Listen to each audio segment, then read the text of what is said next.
Haleluya. Puji Tuhan, kita berjumpa kembali dalam kasih dari Tuhan Yesus Kristus.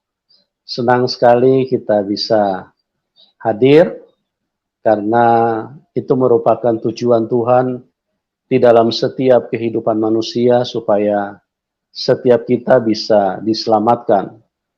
Oleh sebab itu, dengan kuasa kasih Tuhan, kami terus digerakkan dan merasa terbeban untuk bisa berbagi tentang kasih Tuhan yang kami alami, untuk diceritakan kepada banyak orang supaya semakin banyak orang yang mendengarkan bahwa Tuhan Yesus adalah Tuhan yang baik, Tuhan yang mengasihi semua manusia, dan Tuhan Yesus adalah Tuhan bagi semua bangsa. Jadi banyak orang salah berpikir, mereka mengira Tuhan Yesus itu hanya Tuhannya orang Kristen. Tidak. Tuhan Yesus itu adalah Tuhan semua manusia. Hanya karena banyak orang yang tidak mengerti dan banyak orang yang di dalam pengaruh dari kuasa kegelapan yang terus membawa berita hoax kepada manusia, sehingga banyak manusia yang menolak bahkan menghina Tuhan, ya. Mereka berkata, masa Tuhan berkolor, masa Tuhan lahir dari rahim wanita. Itu semua adalah bentuk kasih Tuhan untuk bisa menyelamatkan hidup manusia. Dan saya berdoa supaya kesaksian demi kesaksian yang disampaikan oleh teman-teman yang sudah mengalami Tuhan, kiranya itu menjadi berkat, menjadi pencerahan bagi kita semua. Karena bagaimana orang bisa percaya kepada Tuhan Yesus itu tidak mudah. Apalagi orang yang berlatar belakang iman yang berbeda, itu sangat tidak mudah. Tapi di sini kita melihat bahwa kuasa Tuhan tidak bisa dibatasi oleh pertahanan-pertahanan yang coba dibentuk, dibangun oleh manusia untuk menolak kasih Tuhan di dalam hidup ini. Oke, pada saat ini kita kembali akan menghadirkan seorang narasumber, yaitu Kang Denny. Beliau akan bersaksi menceritakan bagaimana beliau mengalami kasih Tuhan, perjumpaan dengan Tuhan di dalam kehidupannya. Shalom, Kang Denny. Shalom, shalom. Ya, apa kabar? Kabar baik, puji Tuhan. Ya, puji Tuhan, haleluya. Terima kasih buat Kang Denny yang sudah hadir dan mau menceritakan perjalanan imannya, di mana beliau dulu seorang antikris. Apa itu antikris? Orang yang tidak percaya kepada Injil, orang yang tidak percaya kepada Tuhan Yesus, orang yang berseberangan dengan Injil. Tapi kasih Tuhan luar biasa dan akhirnya beliau memutuskan untuk meninggalkan keyakinannya yang lama dan sekarang menjadi orang yang percaya kepada Tuhan Yesus. Nah, bagaimana kisah selengkapnya? Kita akan dengarkan langsung dari seorang Kang Denny. Waktu dan tempat saya serahkan kepada Kang Denny. Silakan, Kang. Iya, terima kasih buat kesempatan yang telah diberikan kepada saya untuk menyaksikan cinta kasih Tuhan yang begitu besar buat keluarga saya, buat keluarga besar, buat anak-anak, juga buat saya secara pribadi. Perkenalkan, nama saya Denny, saya tinggal di Cicahem, tinggal di Bandung, dan saat ini saya mempunyai 3 orang anak dan 1 orang istri. Saya akan membagikan bagaimana Tuhan begitu baik buat kehidupan saya, yang mana jauh sebelum saya mengenal Tuhan Yesus, saya adalah yang berlatar belakang keluarga yang bergaris keras. Kami adalah keluarga, ya, bukan dari Muslim ya. Karena keluarga besar kami adalah salah satu penganut Kang aliran Denny, kebatinan. Ya, suaranya agak kecil, Kang. Bisa agak besar sedikit suaranya supaya jelas. Mungkin bisa lebih Ya, didekatkan ya, ke mulut kali. ya, Oke. ya segini ya. Oke, segini. Ya, oke, mantap, mantap ya. Silakan Iya, dilanjutkan. iya, iya, iya. Oke, eh, kita ulang lagi. Kami adalah keluarga yang berlatar belakang aliran kebatinan, dan keluarga besar kami yang mulai dari buyut kami, nenek kami adalah yang beraliran Sunda Jati, ya, yang dibawa oleh nenek moyang kami dari Cina Cirebon. Itulah keluarga besar kami masuk ke Bandung membawa suatu ajaran yang namanya Sunda Jati. Ya, ya mungkin kalau kalau di era sekarang itu bisa disebutkan adalah aliran kepercayaan, gitu. Aliran kebatinan, aliran budidaya, aliran Sunda Wiwitan itu sudah termasuk rumpun dari aliran kebatinan. Saya mulai menggeluti, mulai belajar tentang ilmu kebatinan atau ajaran kebatinan yang diajarkan oleh nenek moyang kami, yaitu mulai sejak umur 7 atau 8 tahun, kami sudah diajarkan oleh orang tua kami. Mulai dari berpuasa 40 hari 40 malam, itu. Terus mulai belajar tentang jampe-jampe, karena kami ini adalah keluarga seniman ya. Keluarga seniman, keluarga yang menggeluti di bidang musik, yang mana eh, keseharian kami adalah manggung gitu, atau membidangi tentang kesenian itu untuk mencari nafkah. Itulah keluarga kami yang diawali oleh mama saya itu ya, yang mana kalau misalnya mama saya itu mau manggung ya dulu itu suka ada persiapan khusus kayak bakar kemenyan, ada jampe-jampe gitu. Itu yang dilakukan oleh keluarga kami. Dan salah satu aliran kebatinan Sunda Jati ini adalah suatu aliran yang anti akan hal-hal dengan berbau agama. Ya, karena kalau eh, kami sangat tidak mempercayai bahwa eh, Tuhan itu apa ya? Tuhan itu ya dapat dipelajari dengan buku itu, kayak kitab gitu ya.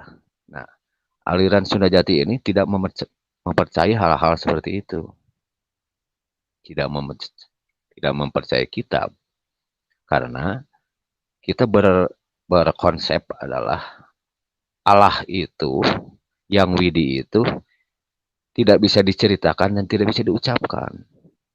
Itu hanya dapat dirasakan dengan batiniah. Itu adalah konsep kami dulu. Kalau ada salah seorang yang mengajari atau yang ajak sharing misalnya dari salah satu agama gitu ya, ya kita nggak bisa menerima mereka gitu. Misalnya dari salah satu kitab agama misalnya menguraikan tentang ini tentang itu tentang ketuhanan, kami sangat menolak keras gitu. Karena bagi kami konsep Allah itu hanya dapat dirasakan dengan batin. Makanya praktek praktek kepercayaan kami dulu adalah bersemedi. Setiap jam 12 malam kita bangun, kita bersemedi kepada Tuhan kami gitu. Karena Tuhan kami itu tidak di luar wujud kita. Karena yang namanya Allah adalah menyatu dengan wujud kita. Jadi kita nggak usah mencari keluar. Jangan mencari kita. Kalau kita mau mencari Allah, ya ada di dalam diri kita. Mulai dari mata kita, mulai dari telinga kita gunakan untuk mencari Allah. Itu yang dilakukan kami sebagai penganut aliran Sunda Jati. Gitu ya. Kami mulai menggeluti sekitar mulai tahun 82. 82 kami sudah eh, mempraktekkan hal itu selama puluhan tahun gitu ya. Sekitar tahun 88 kami sudah hatam dengan hal-hal tentang ilmu kegaiban, tentang ilmu kebatinan gitu di tahun 88 itu. Dan kami mempunyai suatu komunitas yang besar dengan aliran kebatinan itu. Kami mempunyai rumpun-rumpun tersendiri gitu ya. Ada praktek-praktek ritual sendiri gitu. Dan itulah yang dilakukan oleh kami sekeluarga, termasuk saya, dengan menggeluti aliran kebatinan Sunda Jati yang begitu melekat di dalam jiwa kami bahwa Allah itu ada di dalam batiniah kami.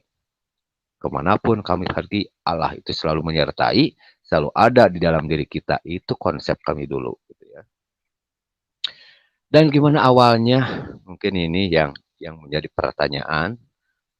Seorang yang bergaris keras, seorang yang menggeluti ilmu-ilmu kebatinan, seorang yang menggeluti ilmu-ilmu jampe-jampe itu. Bahkan kalau orang tua kami dulu itu sampai menguasai ilmu kebal yang namanya dengan ilmu kawadukan gitu ya. Nah, itu sempat diajarkan kepada anak cucunya gitu. Ada seperti jampe atau doa-doa untuk gimana supaya orang itu menghormati kita. Gimana supaya orang-orang itu kita bisa taklukkan mereka gitu. Kita ada caranya gitu. Dulu gitu ya. Nah, yang menjadi pertanyaan, gimana sih caranya seorang yang bergaris keras gitu ya, yang sulit untuk masuknya doktrin-doktrin agama, itu kami bisa direnggut atau bisa diambil oleh Isa Al-Masih atau Tuhan Yesus Kristus. Itu yang menjadi pertanyaan, dan sampai saat ini juga saya masih heran gitu ya. Mengapa itu bisa terjadi di dalam kehidupan saya? Awal mula saya mengenal tentang Isa Al-Masih. Pertama-pertamanya gitu ya. Saya masih ingat itu sekitar 89. Tahun 89 kami adalah pemain musik ya. Orang juga sudah pada tahu ya kalau saya itu adalah keluarga seniman. Mungkin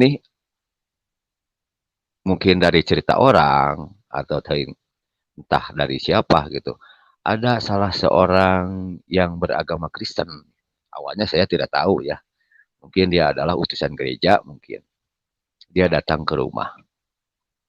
Dan dia meminta bantuan saya, juga mama saya, untuk tolong bantu untuk mengiringi lagu gitu ya, untuk acara di gereja. Gitu. Ya awal mulanya kami juga agak menarik diri juga ya, wah ini main di gereja nih. Nah, ya karena kami adalah sudah berprofesional dan itu juga sudah di bidang saya, nggak apa-apalah gitu. Kita main di mana saja, yang penting kita dapat duit dulu gitu. Singkat cerita, kami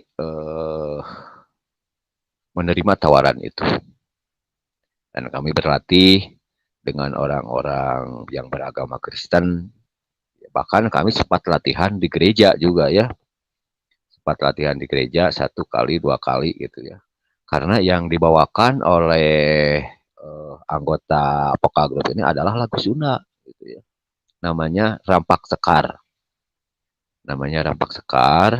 Dan kita mengiringi dengan kecapi.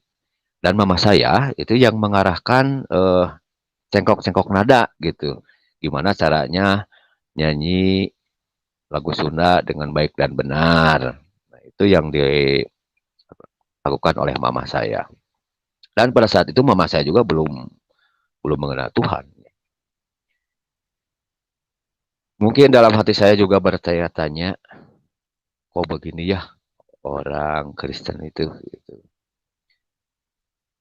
Cara beribadahnya dia itu memakai lagu Sunda gitu. Kok bisa gitu? Tapi itu enggak saya pertanyakan gitu ya. Dan saya hanya main saja di situ. Mungkin saya berpikiran bahwa ya biarlah mereka-mereka, saya itu yang ada di benak saya waktu itu. Singkat cerita, 1 minggu kita latihan dan tibalah waktunya. Saatnya kita, rombongan ini pergi pada salah satu acara gitu ya. Dan dia menampilkan rampak sekar itu. Dan pada waktu itu saya juga seperti biasa gitu ya. Untuk menenangkan jiwa kami itu. Untuk supaya kelihatannya bagus. Sebelum kami berangkat juga kami biasa melakukan ritual gitu ya. Ritual supaya saya ada yang menjaga gitu. Supaya main musik saya bagus gitu. Nah itu. Biasa bakar kemenyan kalau dulu. Singkat ceritanya kita pergi pada salah satu acara gitu ya. Ya mungkin acaranya ya acara ibadah atau acara apa ya. Tapi kalau dilihat gitu, itu sepertinya kalau sekarang saya tahu itu acara KKR mungkin ya, acara KKR. Singkat cerita saya main saja gitu ya. Mereka bernyanyi, terus saya main musik. Setelah selesai main musik, saya nggak berani duduk di dalam ruangan. Pada saat itu saya keluar, gitu ya, keluar. Dan saya duduk di eh, belakang, gitu ya, duduk di belakang. Dan kami tidak pulang duluan karena nunggu dulu amplop, gitu kan ya. Nah, kami nunggu, gitu ya. Kami nunggu, eh meskipun jauh, tapi saya masih ingat.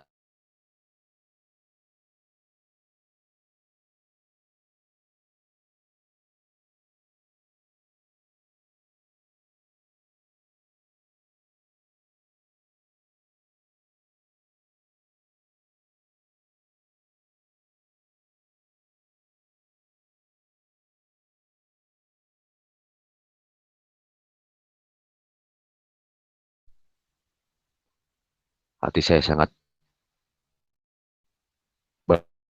bergetar. Ini sampai keluar keringat dingin waktu itu. Nah, saya berpikiran ini, wah, ini ada yang ganggu ini saya. Saya berpikiran begitu.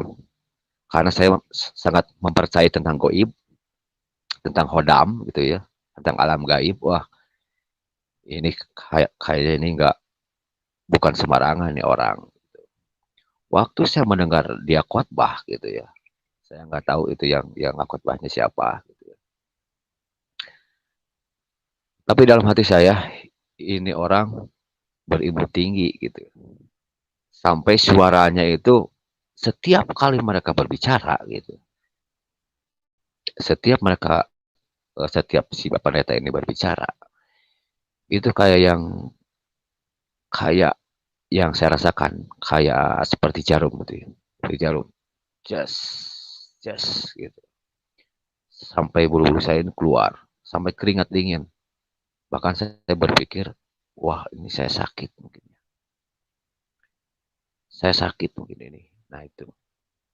Karena saya beranggapan itu eh, ada alam gaib yang mengganggu saya. Itu yang ada dalam pikiran saya dan yang saya rasakan.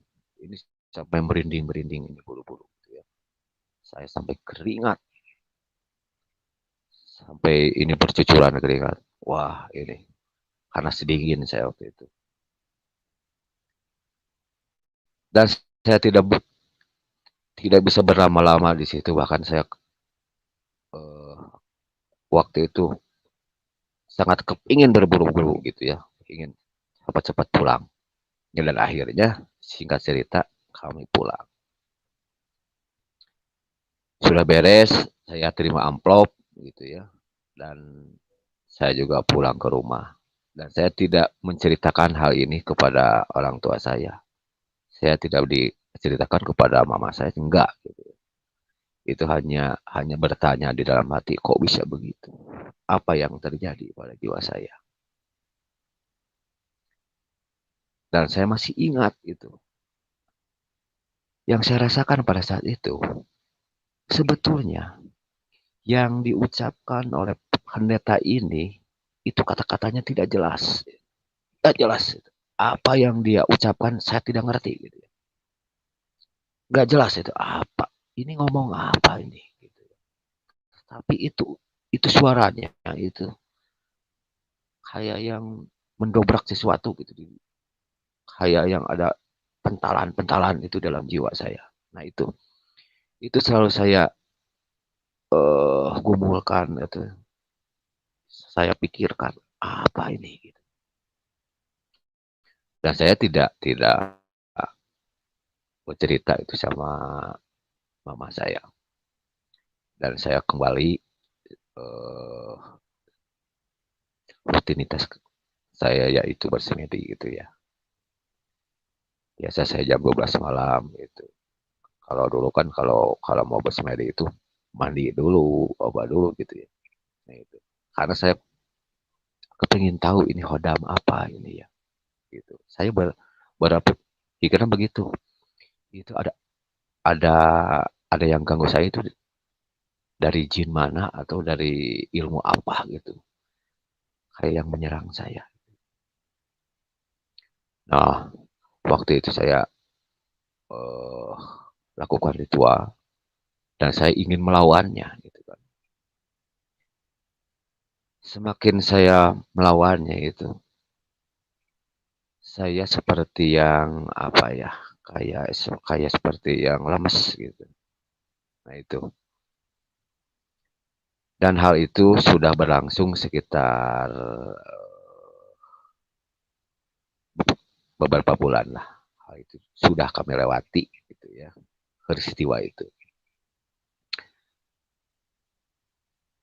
Selang beberapa minggu, selang beberapa, kalau nggak salah itu ada sekitar 2 bulanan lah.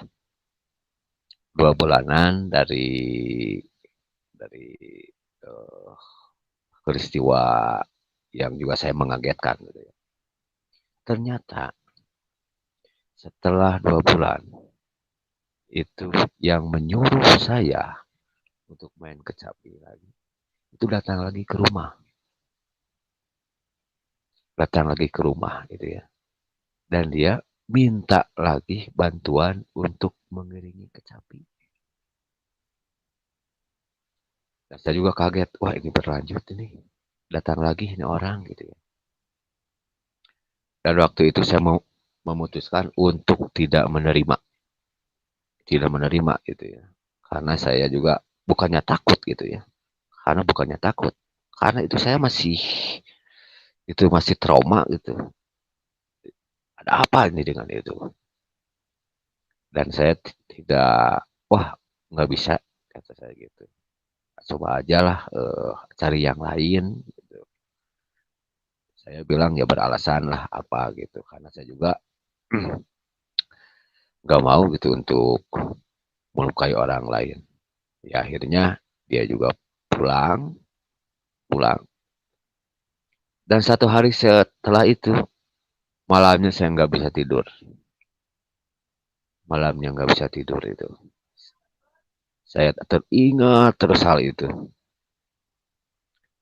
Dan tidur juga nggak bisa. Kenapa nih kok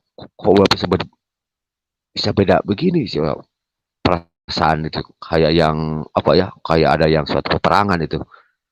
Mengapa kamu nggak menerima gitu, kayak begitu ya di dalam batin saya sangat bergejolak gitu.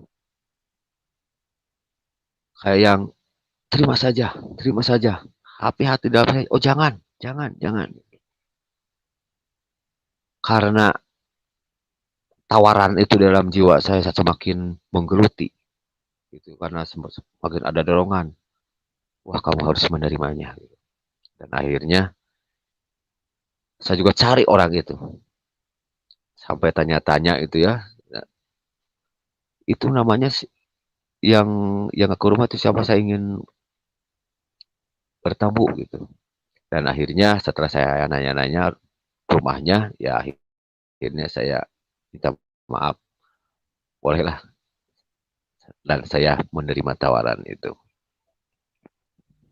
Dan akhirnya dia sangat senang, dia juga, oh iya makasih katanya dia.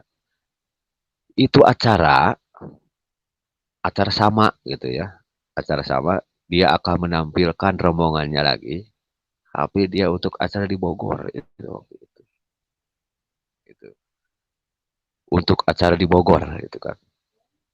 Dan singkat cerita, setelah kami latihan 2 kali gitulah, gitu ya, latihan lagu gitu, dan kami ke Bogor gitu.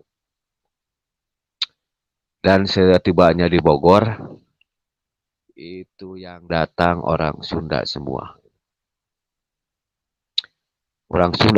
itu yang datang. Mereka berhimpun di suatu ruangan gitu. Dia menyanyikan lagu Sunda, dan saya lihat juga ada gamelan di sana. Ada gamelan, ada kecapi, ada suling, dan dia bermain.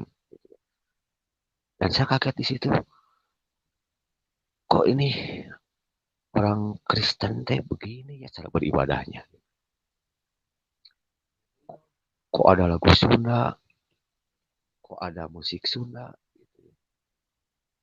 Dan mereka menyanyikan lagu Sunda itu kayak serius gitu. Nah di situ mulai awalnya di situ ada suatu ketertarikan khusus dalam jiwa saya. Ada salah satu pujian gitu. Itu yang menarik aura saya itu dari dalam keluar. Itu seperti ada yang menarik gitu. Lewat puji-pujian. Padahal saya nggak tahu itu lagunya lagu apa gitu ya.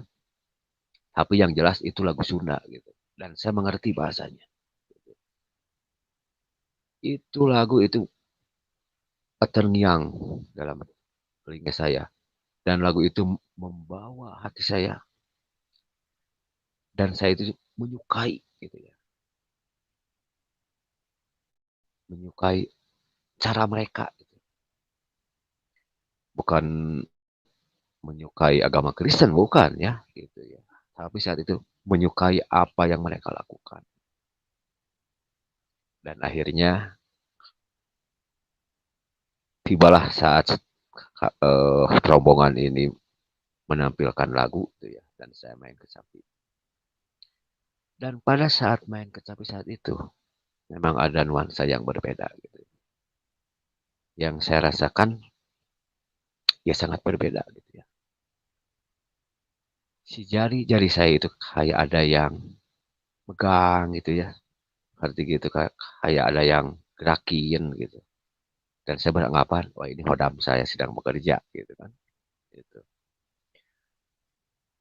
Tapi hati yang paling dalam, saya mengakui bahwa ini bukan aura saya. Dan ini bukan hodam saya yang saya miliki. Yang menggerakkan hati, yang menggerakkan tangan saya, ini di luar. Ini di luar dari kami ini. Gitu kan. Kayak ada yang basuhan gitu, kayak ada yang apa ya, kayak ada yang membantu gitu. Ada yang campur tangan, ada yang seperti ada yang sosok lain gitu ya, yang saya rasakan pada saat itu kayak ada yang sosok lain gitu yang ikut campur dalam hal itu. Itu yang saya rasakan waktu itu. Dan saya tidak mengekspresikan kecurigaan saya waktu itu, dan selesai kita nyanyi. Dan pada saat itu saya sangat rindu untuk duduk di dalam. Dan biasanya gitu ya, bahwa kalau waktu yang pertama saya nggak berani gitu, saya duduk di luar waktu itu. Tapi kali ini yang kedua kalinya saya sangat rindu untuk mengikuti mereka. Saya waktu itu duduk paling belakang gitu ya. Saya duduk paling belakang dan mereka nyanyi, saya ikutan nyanyi gitu, hanya bibir aja. Dan mereka tepuk tangan juga saya ikut tepuk tangan gitu. Mereka berdiri, saya berdiri. Gitu. Karena apa? Karena ada kesukaan waktu itu. Ada kesukaan dengan cara mereka dengan melakukan lagu-lagu Sunda gitu. Nyanyinya pakai iringan lagu Sunda gitu. Ada suatu ketertarikan dalam jiwa saya. Saya ikutan gitu. Dan selesai mereka nyanyi-nyanyi dan tibalah ada satu khotbah gitu ya. Dan dalam waktu saya dengarkan khotbah, saya sangat berani, saya ingin tahu. Saya ingin dalam hati saya, dan saya akan dengarkan apa yang dikhotbahkan mereka. Kayak ada yang apa ya? Saya juga nggak ngerti gitu ya. Kok saya bisa kayak ada yang gerakin, ada yang maksa gitu kayak ada yang maksa gitu. Kamu tuh duduk di sini gitu kayak gitu gitu. Tapi saya masih sadar waktu itu. Kayak diri saya, kayak tangan saya ini kayak ada yang kayak ada yang eh campur tangan gitu.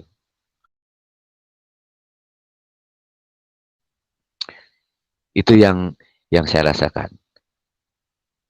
Dan untuk mengharuskan saya duduk itu meskipun saya paling belakang waktu itu. Dan saya dengarkan dan saya biasa untuk kalau saya gitu kalau masalah dengan fokus itu kan untuk menerapkan batin, hati, pikiran untuk fokus dalam sesuatu itu ya itu urusan saya. Udah pekerjaan saya itu. Dan saya untuk waktu itu memposisikan diri gitu untuk menerapkan batin saya gitu untuk mereka itu mau ngomong apa gitu kan gitu.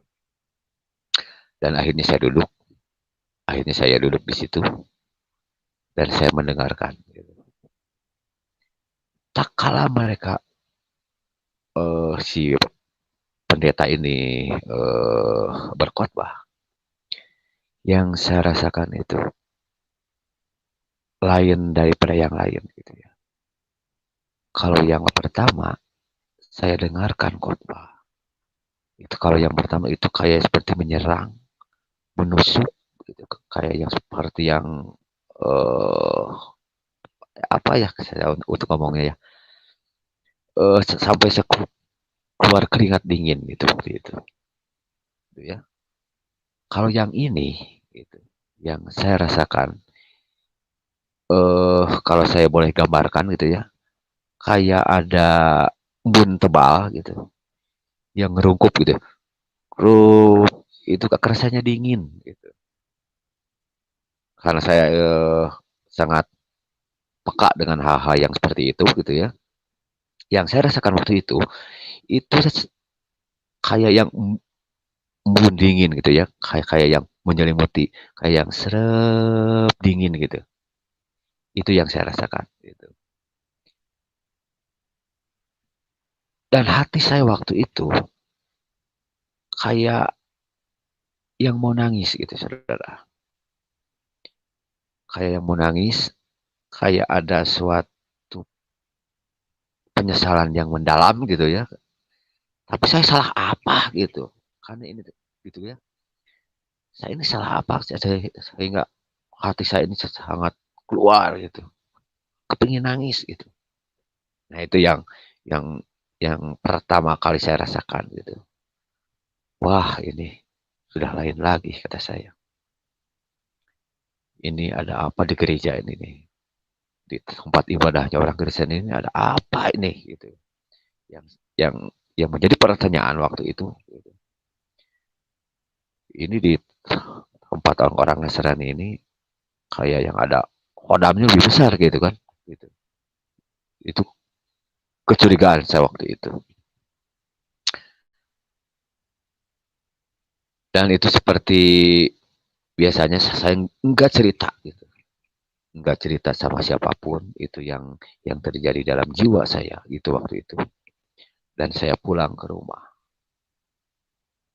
Dan setibanya di rumah juga saya tidak bercerita. Saya masuk kamar, saya tutup pintu dan saya langsung di situ. Meskipun itu siang hari, itu saya seperti biasa saya melakukan ritual gitu waktu itu. Saya duduk termenung gitu ya. Dan saya menanyakan kepada Sang Hyang Widi kalau saya dulu gitu ya. Ada Sang Hyang Widi. Apakah apakah yang terjadi dalam jiwa saya? Itu semakin hari semakin saya rasakan itu semakin bergejolak. Yang saya rasakan pada waktu itu, bahkan saya sempat ingin melawannya. Gitu. Karena sangat mustahil gitu. Kalau saya bisa dikalahkan. Gitu. Saya berprinsip gitu. Pada saat itu saya seolah-olah ingin lawan gitu. Kuasa apa ini? Dan saya sekuat tenaga, sekuat kemampuan saya lawan itu. Dan anehnya, semakin saya lawan, itu semakin besar. Yang terjadi dalam jiwa saya, itu semakin besar. Dan waktu dan yang saya rasakan itu, saya hampir 2 malam itu ya, hampir 2 malam saya nggak bisa tidur itu. Saya bolak-balik. Melakukan hal ini juga nggak bisa. Saya seperti dibuat gila gitu ya. Ini kayak ada yang menguasai aja nih, kayak pikiran, hati gitu. Wah, ini perasaan saya ini sudah, wah saya akan gila ini, gitu kan. Akan stres, gitu. Dan saya rasakan itu seperti jiwa saya ada yang nyabut gitu ya. Singkat cerita gitu ya, karena ini kalau dia ceritakan sangat panjang sekali. Singkat cerita, eh, saya di perasaan itu saya pendam di dalam hati saya. Dan entah, saya juga nggak mengerti gitu ya, nggak mengerti. Pada saat itu, si yang menyuruh ini gitu ya, yang sering yang sudah 2 kali datang ke rumah ini, dia itu datang lagi ya, singkat ceritanya datang lagi dan dia memberikan suatu penawaran kepada saya untuk bergabung gitu, untuk bergabung dengan komunitas ini karena dia mempunyai komunitas atau sanggar gitu ya, sanggar ya, ya itu sanggar musik gitu, musiknya musik Sunda gitu. Dan akhirnya saya juga apa ya, nggak ngerti gitu, kok saya bisa nerima gitu ya. Dan saya bisa mengiyakan, oke, saya mau. Dan singkat ceritanya, saya bergabung dengan komunitas musik ini. Eh Bergabung ini sekitar tahun 98 ya, gitu ya. Karena ini ada jarak yang sangat jauh gitu, ada sekitar 2 tahun atau beberapa tahun gitu ya setelah peristiwa ini. Karena masih ada jeda waktu gitu ya. Gitu. Dari peristiwa yang pertama, yang kedua sampai yang peristiwa yang untuk mengajak bergabung ini. Setelah 2 tahun gitu ya, akhirnya saya bergabung dengan lembaga ini, dengan salah satu lembaga musik Sunda gitu, di Bandung gitu ya. Dan saya bergabung di situ.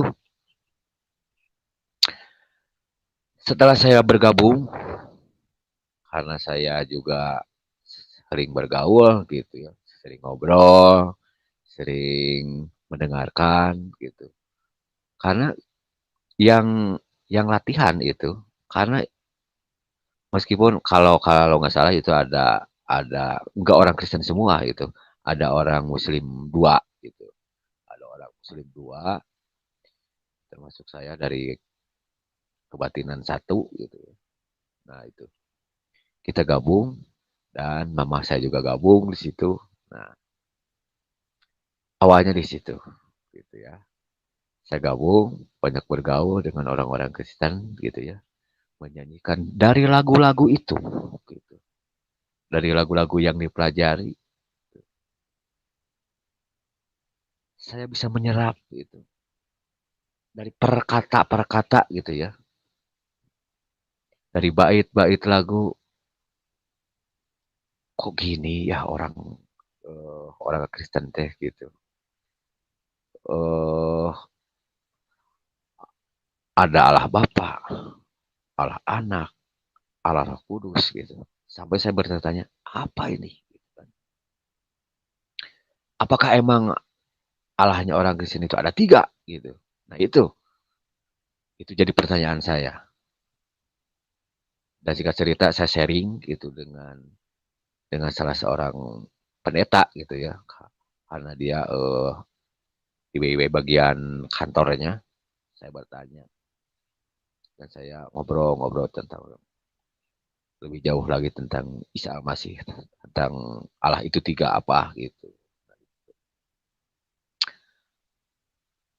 Di situ saya mulai mengerti gitu. Oh,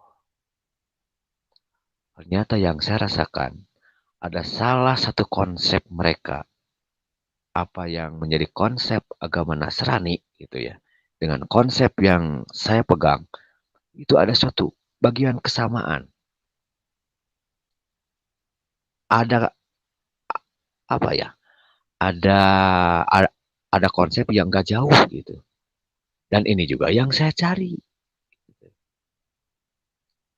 yaitu tentang budak Angon. Nah, karena di konsep kami,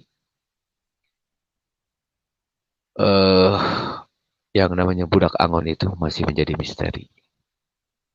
Yang namanya budak Angon ya kalau sekarang itu anak gembala gitu ya. Karena sosok budak Angon ini adalah misteri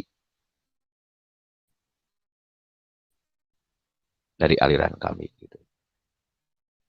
Dan sosok anak gembala ini yang kami cari.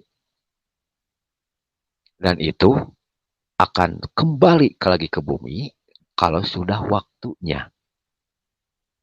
Kalau sudah menjadi waktunya yang kali, itu budak Angon akan turun gitu. Dan itu akan mengangkat derajat aliran kami. Gitu. Akan diangkat derajatnya. Itu yang menjadi konsep kami, yang menjadi misteri. Bahkan kalau dalam konsep kami, budak Angon ini, anak gembala ini akan datang kalau semua gunung yang ada di bumi ini meletus. Nah itu. Itu konsep gitu. Konsep aliran kami. Pokoknya dengarkan saja tanda-tandanya. Kalau semua gunung itu sudah meletus, maka budak Angon bakal datang atau akan hadir, akan mengangkat derajatmu, yaitu orang Sunda. Itu yang menjadi konsep kami itu. Sampai hari ini konsep itu masih ada melekat di dalam aliran kebatinan. Nah itu. Dalam sharing gitu ya, diceritakan budak Angon ini Isa Almasih. Nah di situ saya mulai tergerak, mulai ingin menggali, ingin tahu lebih dalam tentang Isa Almasih ini. Dan dibalas saatnya pada saat itu setelah saya bergabung dengan lembaga ini, ya akhirnya saya dihadapkan pada suatu tantangan ya. Waktu itu saya ikut pada satu KKR. Nah, ikut salah satu KKR gitu. Karena saya aktif gitu ya, karena saya aktif untuk bergabung dengan tim musik lembaga ini. Akhirnya saya masuk ke salah satu KKR gitu. Waktu itu saya belum begitu mengenal apa itu KKR gitu. Pada saat itu ada suatu tantangan itu dari gerejanya. Yang percaya kepada Isa Al-Masih silahkan maju ke depan. Nah, di situ hati saya kayak ada yang ngedorong, saudara. Kayak ada yang, duh, saya juga agak sadar, agak enggak ya gitu waktu itu teh. Tapi saya maju ke depan, maju ke depan. Saya percaya Isa Al-Masih gitu. Saya maju ke depan dan yang maju yang nggak banyak gitu ya. Memang saya lirik kanan, lirik kiri. Memang ada beberapa orang lah gitu yang maju waktu itu. Dan waktu itu saya didoakan, ditumpang tangan. Ya, gitu. Pada saat saya ditumpang tangan, gitu, yang saya rasakan itu kayak ada yang ngebalut, kayak ada aura lain gitu yang masuk ke dalam jiwa saya. Eh, kayak di kerasa gitu ya, kayak dipegang di sini gitu. Yang saya rasakan itu bukan kata-katanya, itu bukan doanya gitu. Karena karena yang saya ingat waktu itu dan saya juga tidak mengerti itu bahasa apa gitu ya. Dan kayak seperti suara gitu. Tapi suara ini nggak jelas gitu. Apa kayak kayak guru gitu kan yang saya alami itu yang saya dengar yang saya rasakan itu kayak suara gemuruh aja gitu. Bukan suara kata-kata orang berdoa, bukan gitu. Tapi kayak yang rame gitu, kayak yang gitu kayak suara air gemuruh aja gitu. Tapi si suara itu kayak yang menaungi gitu, kayak yang terus gitu kayak gitu. Itu yang saya rasakan waktu itu. Dan singkat cerita eh, setelah saya ke depan dan saya duduk lagi gitu ya. Memang ada ada suatu perasaan yang lain dalam dalam jiwa saya gitu. Setelah saya maju ke depan dan hati saya itu tergerak untuk menerima siapa yang mau menerima Isa Al-Masih gitu. Dan saya nggak kayak kebuka gitu jiwa. Wah mau gitu. Dan setelah itu yang saya rasakan itu lain gitu. Lain daripada yang lain gitu yang saya rasakan gitu ya. Dan akhirnya saya pulang gitu. Saya pulang Dan setelah di rumah, barulah saya bercerita. Bercerita kepada orang tua, bercerita kepada mama, bahwa saya akan mengikuti aliran lain. Akan mengikuti aliran lain. Dan saya akan belajar tentang Isa Al-Masih. Saya memberanikan diri untuk bercerita. Dan ternyata, saudara, sebetulnya mama saya juga berpikiran sama. Cuma dia tidak bercerita. Dan saya juga nggak bercerita. Setelah saya ngomong, ternyata dia ada teman. Dan mama saya juga ya nggak berani gitu ya. Nggak nggak berani cerita bahwa dia akan mulai belajar tentang Isa Al-Masih gitu. Karena mama saya juga yang mengajarkan saya gitu. Dan begitu. Dan setelah saya ngomong kepada mama saya, dan akhirnya mama saya juga, dan sebetulnya dia juga mempunyai pikiran yang sama. Dan awalnya di situ kami untuk memutuskan untuk belajar, untuk mau mengikuti, untuk mau mendalami tentang Isa Al-Masih. Di situ, saudara. Dan akhirnya keluarga besar kami juga dikumpulkan. Dan setelah keluarga kami, orang tua kami untuk memutuskan untuk belajar, untuk mendalami tentang Isa Al-Masih, menjadi suatu mimpi buruk itu untuk nenek moyang kami itu, untuk keluarga besar gitu ya. Karena aliran ini memang sangat berat, saudara. Sangat berat untuk ditinggalkan gitu. Karena apa? Karena ini berurusan dengan jiwa. Karena ini berurusan dengan nyawa gitu. Karena dari setiap keturunan kami itu diberi ilmu kayak yang dimandiin gitu, kayak yang diludahin gitu. Itu sudah merupakan suatu sumpah. Nah itu yang menjadi mimpi buruk keluarga besar gitu. Namanya keluarga besar Matasih itu ya. Nah itu sudah menjadi mimpi buruk itu kalau ada salah satu keluarganya untuk lepas itu dari aliran itu.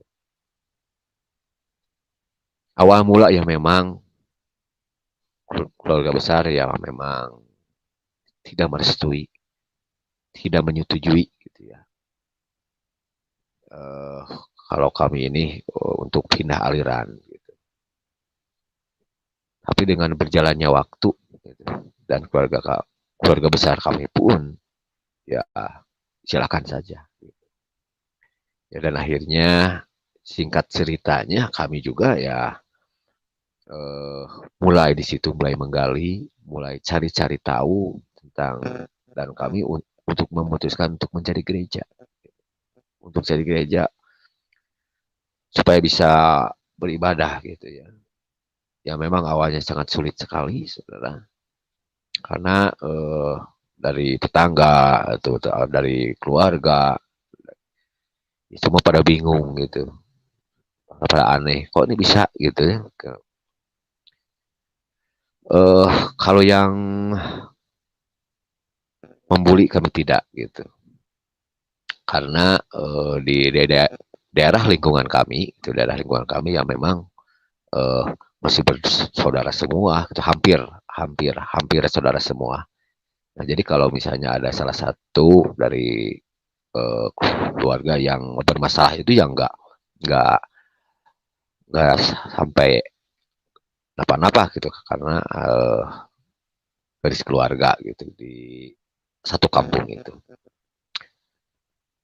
Dan pada saat itu kami diarahkan kepada salah satu hamba Tuhan itu dari Majalengka gitu ya, dari Majalengka yang melayani gitu, yang melayani ke rumah gitu. Karena kami nggak berani untuk masuk gereja karena belum tahu itu harus ke gereja mana, gitu, harus ke apa. Tapi ada yang melayani ke rumah, ada yang melayani ke rumah, eh, berdoa gitu ya di rumah, terus mendalami gitu tentang Alkitab. Nah itu yang dilakukan selama 3 tahun. Gitu. Dan setelah 3 tahun itu kami sudah biasa sama masyarakat dan kami merayakan hari Natal waktu itu. Merayakan hari Natal di rumah karena karena kami masih kental dengan kebiasaan waktu itu. Jadi Natal itu seperti pesta, potong kambing gitu ya. Terus ngundang RT, RW gitu. Karena gitu, karena kalau misalnya ada syukuran itu wajib diundang gitu. Dan itu lakukan gitu. Kami lakukan gitu ya. Undang tetangga gitu. Wah ini ada hajatan namanya hajat. Hajat gitu. Ini hajat Natalan gitu. Biasa makan-makan gitu. Terus ada yang melayani ya dari gereja gitu. Dari gereja.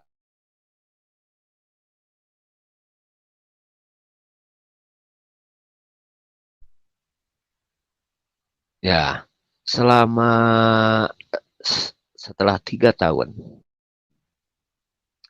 eh, kami sudah mulai gitu ya, sudah mulai mengenal tentang Isa Al-Masih dan kami sudah waktu itu memutuskan ya dibaptislah kami pada saat itu sekitar tahun 99 atau tapi sebelum tahun 2000 itu ya kami dibaptis itu di bawah tahun 2000 ya, kalau nggak salah gitu kalau tahunnya saya nggak ingat ya tapi itu sebelum tahun 2000 gitu.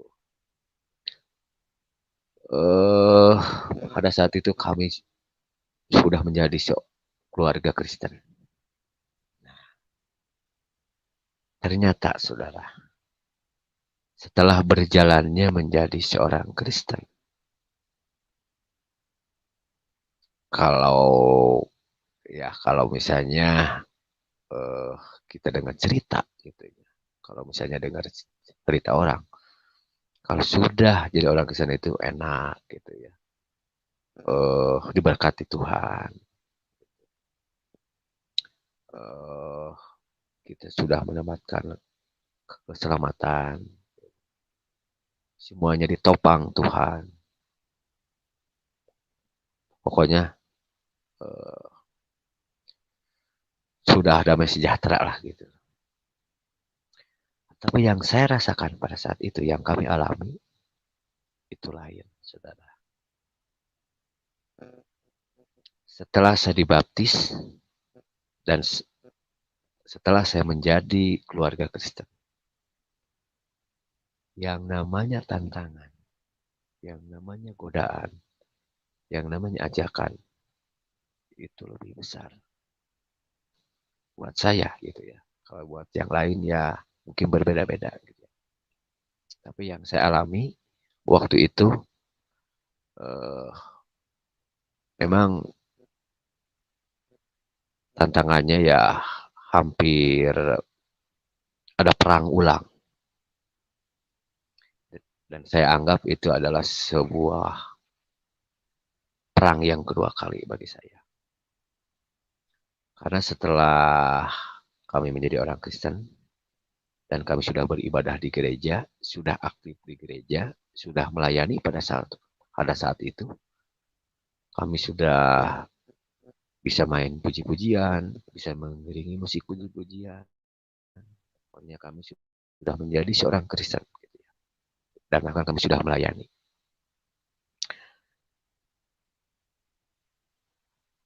Kami dikembalikan pada titik mungkin Tuhan izinkan.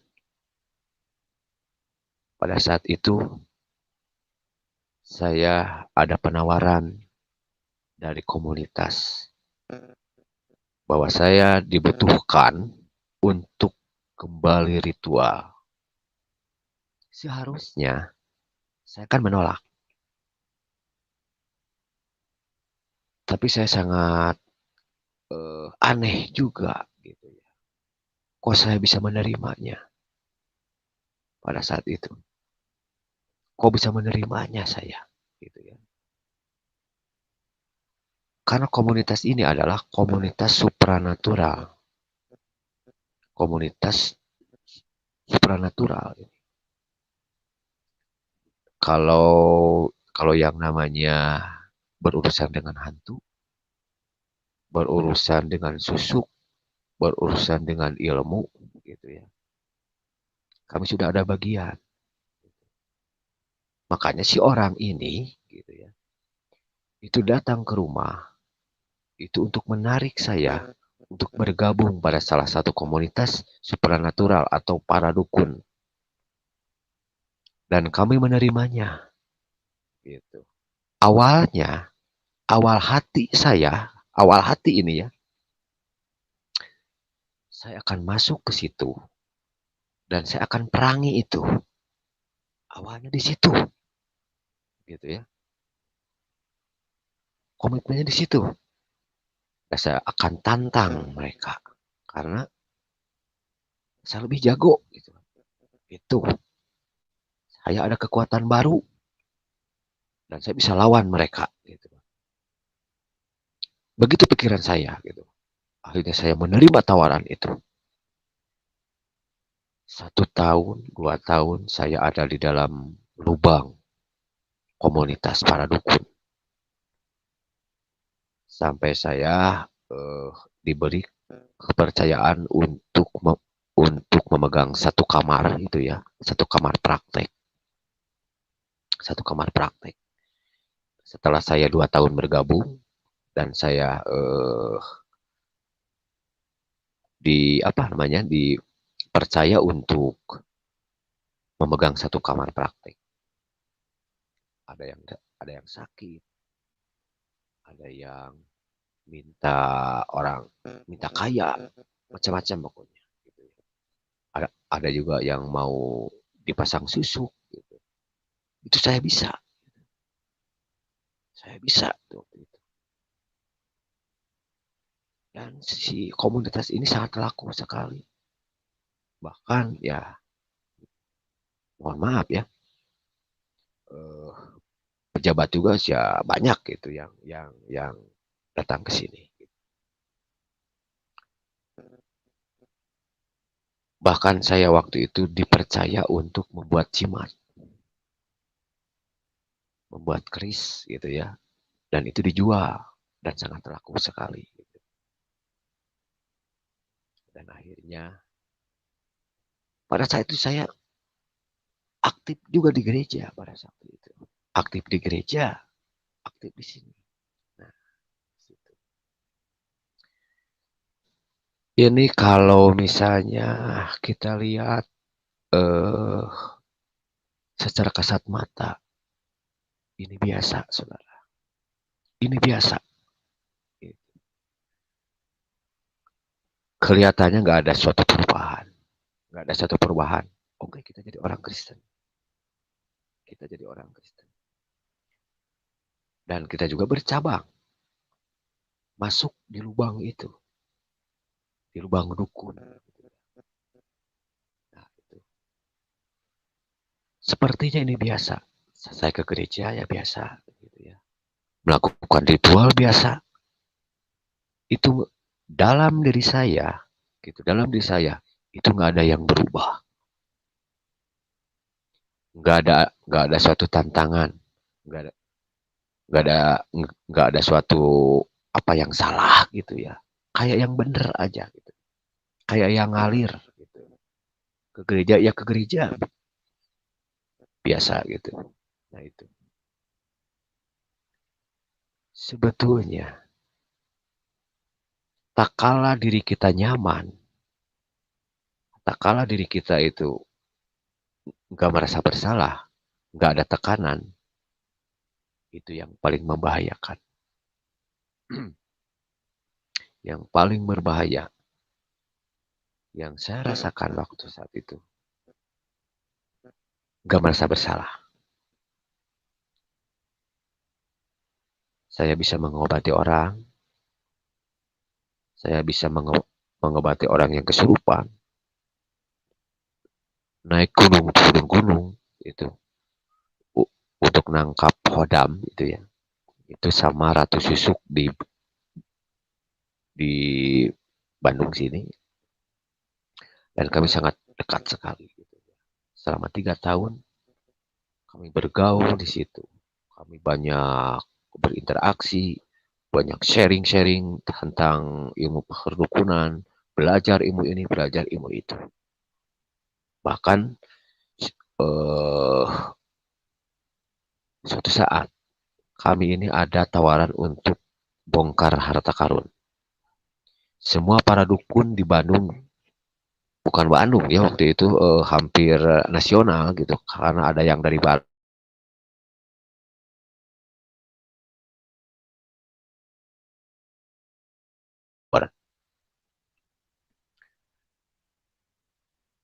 Kita berkomitmen untuk narik harta karun waktu itu. Nah, itu adalah proyek yang sangat besar, saudaraku. Dan guru saya ini, gitu, dan guru saya ini menawarkan kepada saya untuk gabung di situ.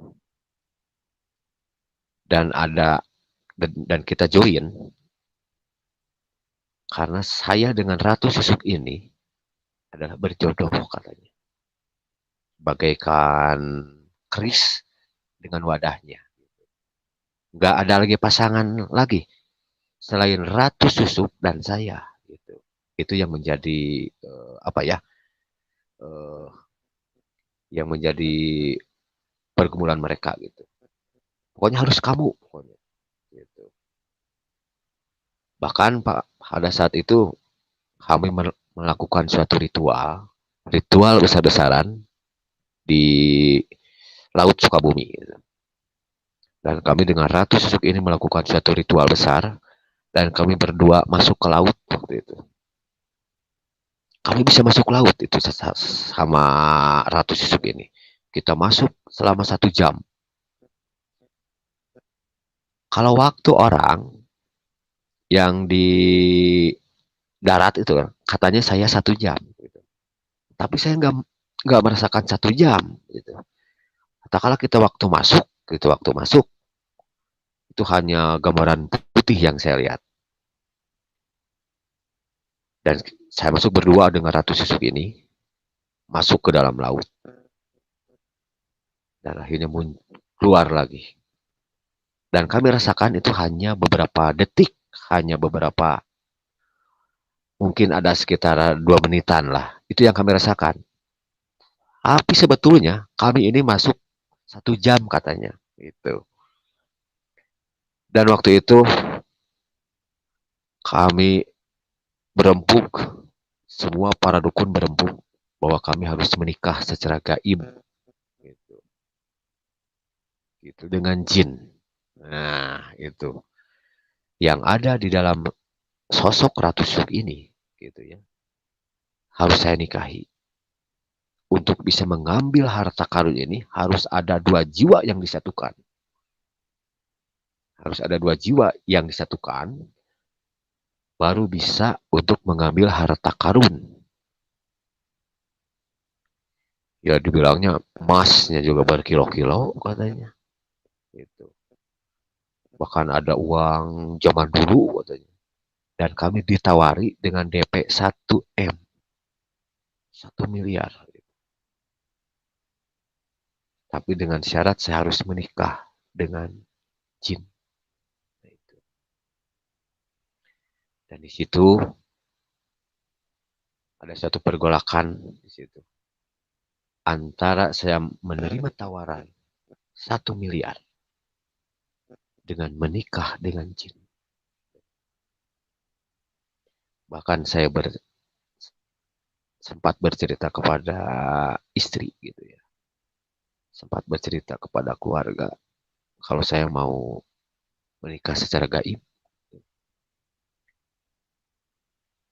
Ya sampai istri saya juga ya kayak yang mana gitu ya.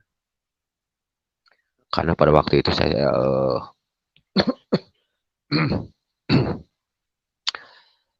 dan akhirnya kita ngobrol dengan Ratu Susuk ini ya. Ya dengan guru kami ini. Dan dia menawarkan, coba dipikir lagi. Karena ini tidak sembarangan. Kalau misalkan ini diambil, ini berurusan dengan nyawa. Gitu. Urusannya dengan nyawa. Jangan sampai setengah-setengah hati. Gitu. Kalau mau, mau. Kalau tidak, tidak. Dan akhirnya saya bergejolak di situ. Dan akhirnya saya memutuskan untuk tidak menerimanya. Dan saya putuskan untuk tidak menerima hal itu. Gitu ya. Dan saya keluar dari komunitas itu. Dan sampai ya di situ ya ada keributan juga gitu ya, ada keributan sama komunitas itu. Dan akhirnya saya memutuskan untuk tinggalkan komunitas itu. Ini cerita sangat panjang sekali ya, karena saya sangat detail. Ya mungkin kita karena berhubung dengan waktu kita lewat saja. Singkat ceritanya saya keluar dari komunitas itu dan kembali saya kepada keluarga dan akhirnya singkat cerita ya saya sharing dengan pendeta gitu ya, dengan apa Elias Parera. Saya ingat kalau misalnya yang tahu hal saya, nah itu adalah Pak Elias Parera gitu ya. Dia bisa dijadikan ya orang tua saya juga gitu ya. eh Dia kasih konseling kepada saya, ya saya harus berubah gitu, harus berubah secara total gitu. Dan akhirnya saya dibawa sama Pak Elias untuk berdoa dan saya ke rumahnya juga waktu itu dan saya di sharing saya harus ada pelepasan saudara.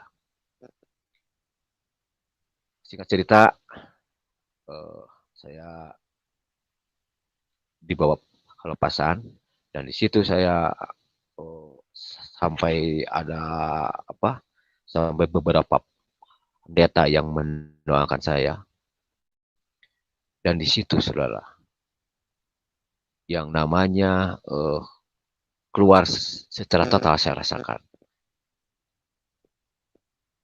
Saya dikelilingi dengan para pendeta gitu ya. Dan saya didoakan waktu itu. Dan yang saya rasakan itu ada yang keluar dari jiwa saya. Ada yang keluar seperti bolatan angin gitu ya. Seperti bulat gitu ya. Seperti bola yang keluar gitu. Dan itu muntah gitu ya. Muntah kayak yang blas gitu keluar. Dan saya di situ pingsan. Di situ pingsan, muntah di situ. Gitu ya. Dan singkat ceritanya, kami ya udah bangun lagi, diberi makan waktu itu saya aja. Nah, disitulah totalitas yang ada di dalam jiwa saya keluar. Yang namanya ilmu-ilmu hodam-hodam apa yang pernah saya masukin gitu ya. Dari yang sebelum saya mengenal Tuhan, yang saya sudah mengenal Tuhan, itu benar-benar keluar. Dan saya rasakan itu. Keluarnya itu seperti bulatan bola angin keluar. Lewat mulut itu keluar. Kayak yang keluar. Terbang. Blas gitu. Nah, disitulah hati saya benar-benar kayak yang kalau misalnya kalau kapuk mah ya kayak yang lembek gitu. Nah, di situ saya merasakan yang yang namanya tak berdaya itu di situ. Dan pada saat itu saya putuskan untuk tidak lagi melirik ke dunia hitam. Dan saya ingin melayani Tuhan. Kalau saya berangkat dari awal dan aliran kebatinan, saya berkomitmen untuk meraih aliran kebatinan. Karena saya dimenangkan lewat main musik. Dan saya juga ingin memenangkan jiwa melalui musik gitu. Saya rangkul komunitas. Saya masuk ke aliran kebatinan lagi. Saya rangkul mereka, latih mereka. Sampai saat ini, saya sudah ada 4 komunitas yang saya layani. Saya belajar musik di situ, ajari musik.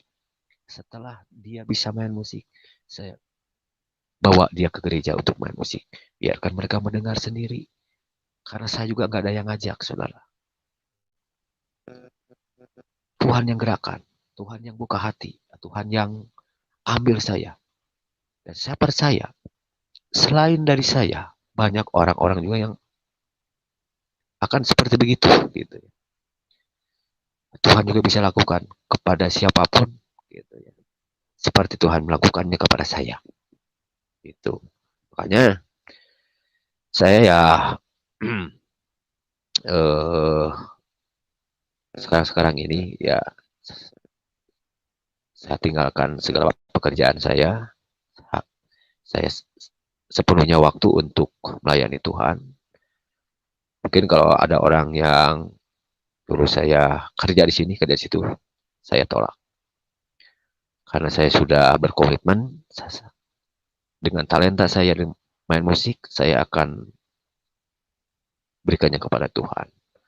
Dan saya pada saat ini melayani 4 komunitas di Subang, saudara. Di situ adalah anak-anak hara aliran kebatinan juga, gitu ya, anak-anak kebatinan juga, gitu yang dan saya rangkul di situ, saya ajari musik. Gitu. Ya meskipun berat, ya nggak ada dukungan atau ya apa, tapi saya percaya gitu. Mulai dari awal, mulai dari merintis gitu ya. Meskipun tanpa biaya, tanpa donatur, tanpa apa. Nah itu. Tantangan yang paling besar adalah bagi saya, gimana saya bisa melakukannya tanpa orang lain gitu. Tanpa donatur, tanpa apapun saya bisa melakukannya gitu. Nah, itu mujizat bagi saya gitu. Tangan Tuhan begitu bekerja gitu. Memang nggak ada apa-apa, tapi pas dibutuhkan gitu. Pas dibutuhkan Tuhan sediakan. Apakah Tuhan nggak bisa itu untuk mengadakan sesuatu sebelumnya? Bisa. Tapi Tuhan ingin mengajarkan saya bahwa kuasa Tuhan bekerja. Gitu. Kalau dulu kita masih latihan di tempat orang, kalau sekarang Tuhan izinkan untuk bangun ruangan, bikin saung, bikin pendopo di Subang, dan saya di situ rangkul anak-anak, rangkul orang-orang tua yang berlatar aliran kebatinan, dan belajar musik di situ. Dan satu persatu saya bawa ke gereja. Gitu. Untuk menyanyikan lagu pujian Sunda. Meskipun mereka belum percaya, mereka tarik. Dan mereka mendengarkan firman Tuhan. Seperti saya dulu. Gitu. Itu mungkin kalau disingkatkan begitu, kesaksian saya ya kalau di papai satu-satu itu nggak nyampe 3 jam nggak akan selesai. Ya mungkin secara singkatnya itu yang bisa saya sampaikan. Yang mana Tuhan bekerja dari awal sampai pada saat ini yang saya rasakan sangat luar biasa, saudara. Begitu. Mungkin masih ada waktu? Ya. Sudah habis? Ya, haleluya, puji Tuhan. Kesaksian yang luar biasa ya, yang disampaikan oleh Kang Denny Memang kesaksian ini cukup panjang, tapi nanti kita akan bagi di episode berikutnya ya. Jadi supaya bisa diceritakan lebih lengkap, karena itu kuasa Tuhan Yesus, bagaimana seseorang yang dengan latar belakang artinya bergelut di dalam ilmu-ilmu gaib dan juga memiliki keyakinan-keyakinan yang mustahil untuk bisa percaya kepada Tuhan Yesus karena memiliki pemahaman-pemahaman yang sangat bertolak belakang dengan apa yang diajarkan oleh Tuhan di dalam Injil. Dan kita melihat bahwa Tuhan Yesus adalah Tuhan yang luar biasa yang mengasihi semua manusia. Jadi apapun latar belakang manusia, apapun latar belakang kita, kalau Tuhan datang dan menyatakan cintanya, kasihnya kepada manusia, maka manusia akan mengalami kuasa yang luar biasa.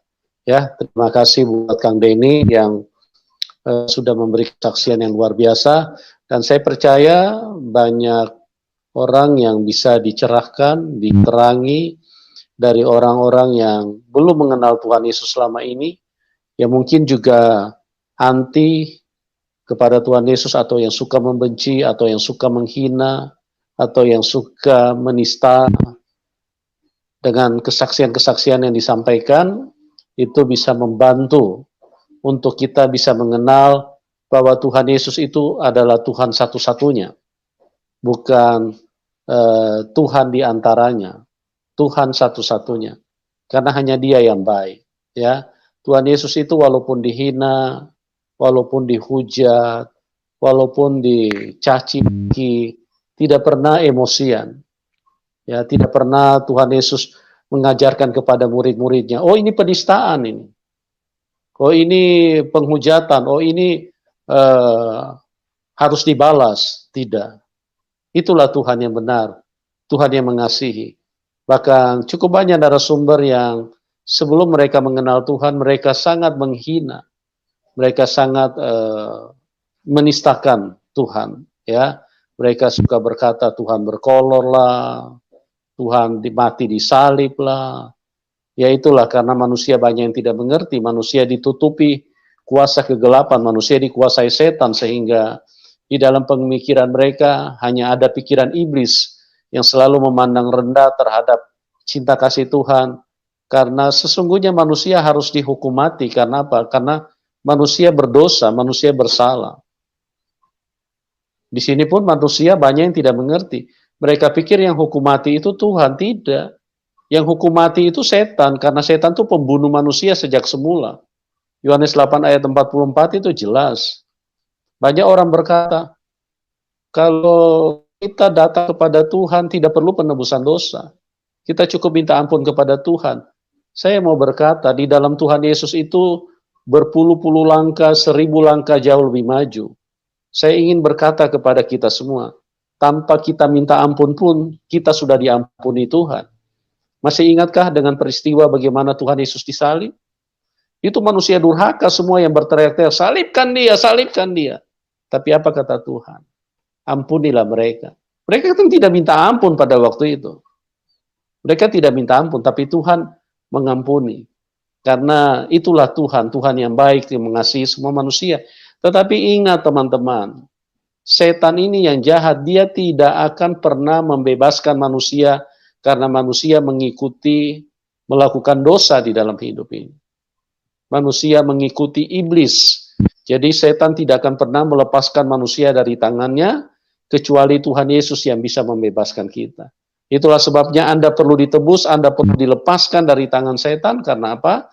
Karena hanya Tuhan Yesus yang mampu, yang sanggup melepaskan manusia dari tangan setan. Bagaimana pembuktiannya Pak Pendeta? Pembuktiannya sederhana, gampang. Anak kecil sejak mereka mulai bisa ngomong, mereka sudah pandai berbohong. Tidak ada sekolah berbohong, ya. Semua manusia paling anti dibohongi. Tetapi kita melihat manusia dikuasai iblis sejak dari masih kecil.